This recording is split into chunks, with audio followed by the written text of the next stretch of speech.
Ladies and gentlemen, politics is a very interesting game. And politics is a very dirty game. William Ruto's days in Mount Kenya are actually numbered because Rigathi Gachagua is keen on taking charge of the mountain. And if there is one thing which William Ruto is also not keen on allowing, is to hand over the mountain to Rigathi Gachagua. Last week, William Ruto chaired cabinet retreat in Nanyuki. And one thing was very clear during that meeting. The fallout between Mudavadi and Rigathi Gachagua. And I remember Musalia Mudavadi making this point very clear, that the government belongs to one man, William Samoei Arap Ruto. So, ladies and gentlemen, you are all eminent persons. We are here because we want to plant those trees that will serve generations to come. We have to lay that foundation. So, my few remarks to you are that always remember you are here to serve and not to rule the people. Secondly, I just want to emphasize that it is important that we work as a team. Serikali ni moja. Na hiyo serikali ni ya Dr. William Samoei Ruto kama kiongozi wetu. Hakuna serikali ya Mudavadi, hakuna serikali ya Hopes, hakuna serikali ya Gachagua, hakuna serikali ya my friend Mvurya. Serikali ni ya President William Ruto na sisi wote tuko hapa kumsaidia ili atekeleze wajibu wake. Then yesterday, after the retreat, the cabinet retreated to a church service, and during that church service, Rigathi Gachagua responded to Musalia Mudavadi that indeed the government belongs to Ruto and Rigathi Gachagua, and that there are only two people who will be accountable to Kenyans, whose names were on the ballot. Rais, na kuomba vile umeanza, panga kazi yako kwa sababu wewe ndio uko na contract na watu ya Kenya. Na ni mimi na wewe peke yake tutakuwa pale kwa debe tukijibu watu ya Kenya. Hao mawaziri wote na watu wengine umeteua hawatakuwa pale. Sisi tutakuwa pale tukijibu wa Kenya. Rais na sisi, Mungu akuli ugali, tena halali kayole, anakaa mbinguni na Mungu akatuonekania. Sasa sisi ndio tumesimama hapa, Mungu ametusaidia kupitia kwenu. So in this video, I want to try and demonstrate to you guys how Rigathi Gachagua is trying to wrestle the control of the mountain from William Samoei Arap Ruto. For those who are watching this channel for the first time, I want you guys to take a second or two, click that subscribe button, so that next time we produce a video like this, YouTube will automatically notify you. What we do on this channel is that we analyze politics in a way you can't find any other place. Like I know this fallout, the move by Rigathi Gachagua to take control of mountain, you can't find it any other place. So you just subscribe so that anytime we produce a video, YouTube will automatically notify you. And for those who are already subscribed, I want to continue thanking you guys for your continued support. Without that support, this channel cannot be where it is. Now, let us get back to the main issue. Before we do that, I want to make a request. Please, for this particular video, just press that thumbs up. Now, for those who follow the politics of this country, in 2022, William Ruto was in charge of the mountain. He determined who became member of parliament. William Ruto determined who became MCA. He determined who became the governor. He determined who became the senator. So basically, William Ruto wrestled the control of the mountain from Uhuru Kenyatta, and he had it, and he then decided what to do with it. And that's how he ended up nominating Rigathi Gachagua, even when majority of leaders from the mountain were actually pushing for Professor Kithure Kindiki. And I remember William Ruto attended one of the interviews there, and this is how he defended Rigathi Gachagua. You have in the last few weeks named Mr. Rigathi Gachagua as your deputy. There's been quite a debate, and I'm sure you know that, around running mates in this country. Perhaps this would be a great time to shed light on why you settled on this gentleman. Rigathi Gachagua is somebody I have known. Rigathi Gachagua is a very passionate leader. Rigathi Gachagua is a people's person. He speaks about the things that I speak about. He speaks about ordinary people. He's concerned about matters to do with farmers. He's concerned about the things that are dear to ordinary Kenyans. And the nexus between me and Rigathi Gachagua is the people. He believes in bottom up the way I do. And that is why I chose Rigathi Gachagua to work with me. And the mountain left their own, Uhuru Kenyatta. But immediately William Ruto took control of government. The mountain decided that Rigathi Gachagua was going to be their kingpin. And by Rigathi Gachagua becoming the kingpin of the mountain, it can only mean one thing: that he's going to take control of the mountain. William Ruto is not willing, because William Ruto wants to continue taking charge of the mountain. And just the same yesterday, there is a statement which Rigathi Gachagua made.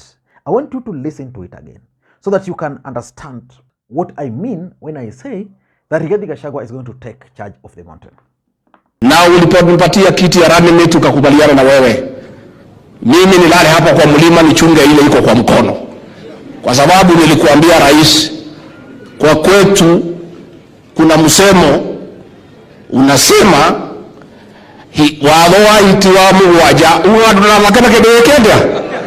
Mimi nikamwambia huyu rais, ile imepatikana wacha kwanza nichunge, wewe uende utafute ile iko nje ulete tuunganishe. Ndio mimi nikalala hapa kwa mlima.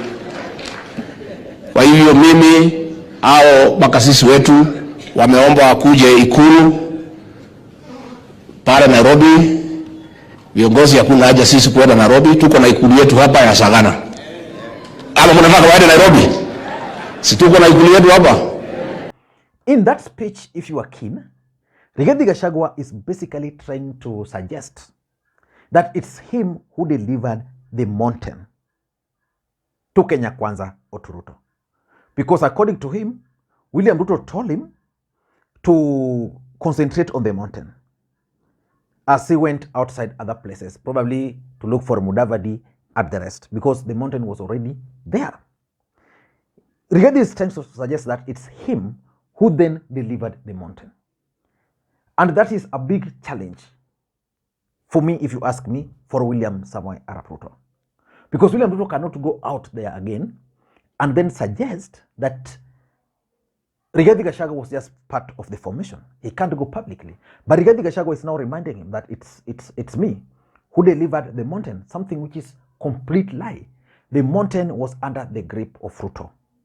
What Rigathi is trying to do right now is basically trying to take charge of the mountain. And is he going to succeed? That is the question which probably we will have to figure out. Because Rigathi is very strategic in his approach. For the last 3 days, he's been going to the mountain and offering prayers to Ruto. Ruto is a Christian. Rigathi is going and praying before the mountains. Basically, traditional way. So he was sending a message to Ruto that I'm the son of a Mamau and therefore don't play with me. And Rigathi Gachagua's strategy for wrestling the control of the mountain from Ruto is very, very clear. His first strategy is that he wants to become the kingpin.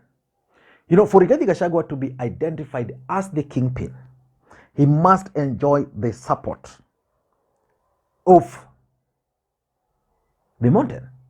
Uhuru Kenyatta was the kingpin. In 2022, Ruto took that from him. So if Rigathi Gachagua is going to be declared the kingpin of the mountain, what does it mean? It will mean that he will now have control of the mountain. And that's why his statement, which he made, which shocked me, that they are going to organize a major homecoming for William Ruto as their king. So basically, in essence, what Rigathi is suggesting, that as the mountain, they are going to welcome William Samoei Arap Ruto. And that's actually going to be his homecoming. And why now, 4 months after the elections? Because Ruto has actually gone to the mountain severally. He has held several Thanksgiving meetings in the mountain. Rigathi Gachagua is organizing his homecoming and is listing it as if it's going to be William Ruto's homecoming. He's going to be in charge of mobilization, and is going to ensure that the women, the men, and the youths will attend that event are actually going to clap for him. Sisi tunapanga kukaribisha huyo kiongozi wetu kwa mlima, homecoming yake kwa Mount Kenya, kwa sababu there is a traditional way, the way we receive our kings, and we shall receive you as a king because you are one. Na safari itaanza Githurai, tukuje Roiro, Juja, tukifika River Chania, hapo tusimame kwanza tufanye maombi. Bindira kwa itigokera Chania, ata ikoro anakuuria, na irokire kaitiroka. Na hiyo msafara tutaipanga, itapangika.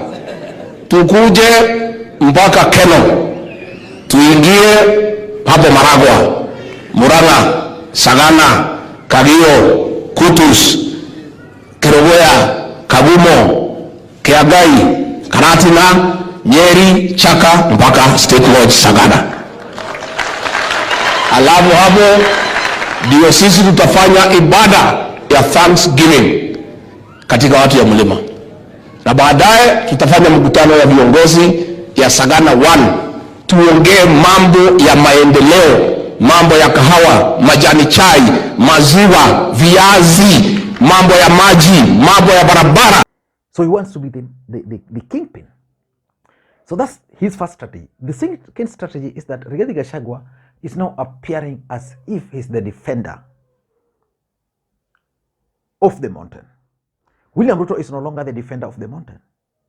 Rigathi is taking that role.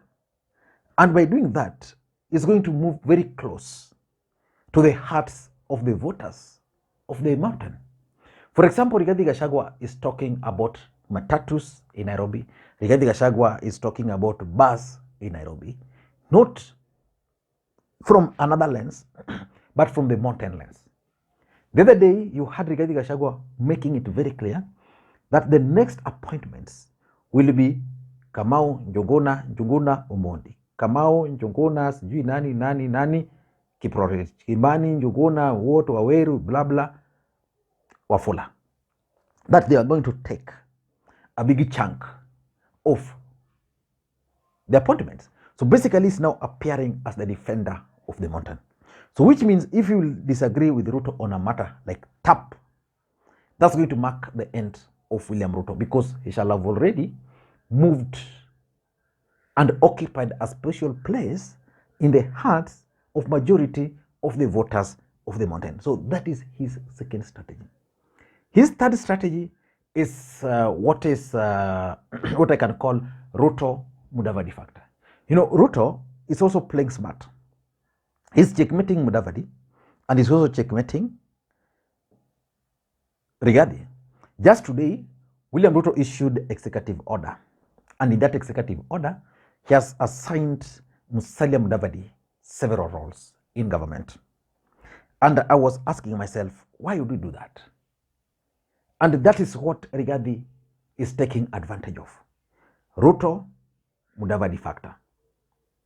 Because Ruto plan is to have Mudavadi as his running mate, or to give him moral, but Rigathi Gachagua is now telling him that Kikuyus are now under me. I can do whatever I want with them. So if you decide to go with Mudavadi and now have them, then I can decide and go with them to Raila Odinga or to Kalonzo Musyoka, and the equation will change completely. But for me, if you ask me, because William Ruto is currently the President of the Republic of Kenya, he can't fight Rigathi Gachagua, and Rigathi Gachagua, being a truthful man, is consolidating the mountain. The mountain will start listening more to Rigathi Gachagua and not William Samoei Arap Ruto. And that's exactly how William Ruto is going to lose the grip of the mountain. I don't know what you think. That's my take. Thank you guys, and may you have a good day. Bye-bye.